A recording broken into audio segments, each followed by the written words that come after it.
নির্বাচিত হলে সবার আগে এই ক্যাম্পাসে যাদেরকে শহীদ করা হয়েছে সেই সকল শাসীদেরকে বিচারের মুখোমুখি করব।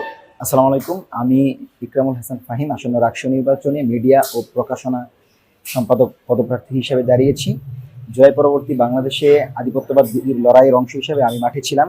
বর্তমানে আমি মঞ্চ 24-এর আহ্বায়ক হিসেবে এবং জুলাইকের সংগঠক হিসেবে দায়িত্ব পালন করছি। আচ্ছা দেখেন, আমরা যদি নির্বাচিত হই তাহলে কি করবো? ছাত্রদের ম্যান্ডেট নিয়ে যে কোনো প্রতিনিধি এখানে আসা মানে হচ্ছে ছাত্রদের কথা বলবে, ছাত্রদের কণ্ঠস্বরকে জোরালো করবে। একটু বিষয় গুরুত্বপূর্ণ, আমি যদি নির্বাচিত হই শিক্ষার্থীদের প্রতিনিধিত্ব করার পাশাপাশি শিক্ষার্থীদেরকে কিভাবে আন্তর্জাতিকভাবে তাদের উত্তীর্ণ করা যায় সেই লক্ষ্যে কাজ করবো। যেহেতু মিডিয়া ও প্রকাশনা আমার কাজ, সে জায়গা থেকে প্রথমত আমি এখানে একটি ডিজিটাল হাব তৈরি করব, যে হাবের মাধ্যমে তাদেরকে প্রশিক্ষিত করা হবে। তাদের জন্য, তাদের ট্রান্সপোর্ট সিস্টেমের জন্য সবচেয়ে গুরুত্বপূর্ণ হচ্ছে আরও লাইভ ট্রান্সপোর্ট অ্যাপ। এর মাধ্যমে তারা তাদের বাসের যে অবস্থান সেটা জানতে পারবে। পাশাপাশি আমি তাদের জন্য বিভিন্ন ওয়ার্কশপে চালু করবো। এবং সবচেয়ে গুরুত্বপূর্ণ যেটা আজকে মিডিয়াতে আলোচনা এসেছে সেটা হচ্ছে, আমি বলেছি নির্বাচিত হলে সবার আগে এই ক্যাম্পাসে যাদেরকে শহীদ করা হয়েছে সেই সকল শাসীদেরকে বিচারের মুখোমুখি করব। আপনি জানেন যে এই ক্যাম্পাসে ছাত্রলীগ, যুবলীগ, স্বেচ্ছাসেবক লীগের নেতারা এখানে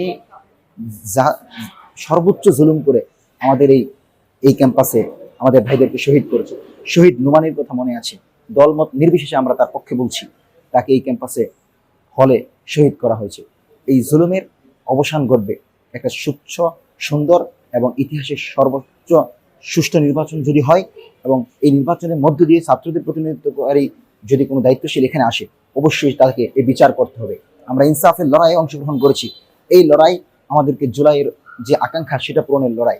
সেজন্য আমি যদি নির্বাচিত হই, শিক্ষার্থী বান্ধব যে সকল কাজ করব সেটি তো থাকবেই, পাশাপাশি এরকম হত্যাকাণ্ডের মাধ্যমে মেধাবী শিক্ষার্থীদেরকে যেভাবে এই ক্যাম্পাস থেকে হত্যা করা হয়েছে সেটার বিচার নিশ্চিত করবো ইনশাল্লাহ, এবং যারা এটার সাথে জড়িত সবার মুখোশ উন্মোচন করা হবে।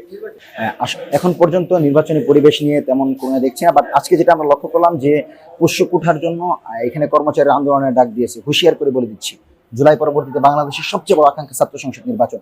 সেখানে কোনো ধরনের টাল বাহা ভঙ্গিচঙ্গি চলবে না। আমরা বিশ্বাস করি ছাত্র সংসদ নির্বাচনের মধ্য দিয়ে আপনাদের এগুলো সমাধান করা সম্ভব। সেজন্য জুলাই পরবর্তী বাংলাদেশে এইসব পোষ্য কোটা, যে সকল কোটার জন্য আমাদের বৈষম্য বিরোধী যে আন্দোলন হয়েছে, যে আন্দোলনে আবু সাইদ রক্ত দিয়েছে, মুগ্ধ রক্ত দিয়েছে, আবু সাইদ মুগ্ধের এই রক্ত দানার পরে এখানে কোনো পোষ্য কোটা চলবে না। পোষ্য কোঠার কবর রচনা করে এই রাষ্ট্র নির্বাচনের মধ্য দিয়ে ছাত্রদের প্রতিনিধিত্ব করা এবং যোগ্যতার ভিত্তিতে যে কোনো আসনে যাওয়ার সুযোগ তৈরি করে দেবে এই রাষ্ট্র।